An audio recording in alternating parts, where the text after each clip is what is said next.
বাংলাদেশ ছাত্রলীগ রাজনৈতিকভাবে এটি মোকাবেলা করার সিদ্ধান্ত নিয়েছে।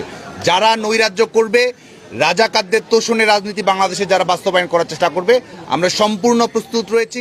কোটা ইস্যু রাজনৈতিকভাবে মোকাবেলা করবে ছাত্রলীগ, বলেছেন কেন্দ্রীয় ছাত্রলীগ সভাপতি সাদ্দাম।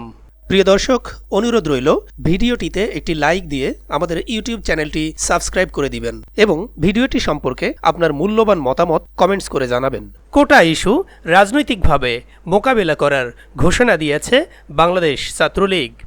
সংগঠনের কেন্দ্রীয় সভাপতি সাদ্দাম হোসেন এ ঘোষণা দিয়েছেন। গতকাল সোমবার বিকাল ৩টায় ঢাকা বিশ্ববিদ্যালয়ের মধুর ক্যান্টিনের সামনে কোটা ইস্যুতে সাংবাদিকদের প্রশ্নের জবাবে তিনি এ ঘোষণা দেন। ছাত্রলীগ সভাপতি বলেন, রাজু ভাস্কর্যের সামনে আমাদের নেতাকর্মীরা অল্প কিছুক্ষণের মধ্যেই সমবেত হবে।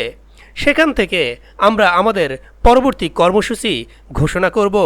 আমরা সুস্পষ্টভাবে বলছি, শিক্ষা প্রতিষ্ঠানে যারা নৈরাজ্য তৈরি করতে চায়, রাজাকারদের তোষণ করার রাজনীতি যারা বাংলাদেশে বাস্তবায়ন করতে চায়, তাদের বিরুদ্ধে আমরা ঐক্যবদ্ধ রয়েছি। বাংলাদেশ ছাত্রলীগ অনেক দায়িত্বশীলতার পরিচয় দিয়েছে, বিনয়ের পরিচয় দিয়েছে, যৌক্তিক পরিকল্পিত উপায়ের সমাধানের জন্য শিক্ষার্থীদের আহ্বান জানিয়েছে।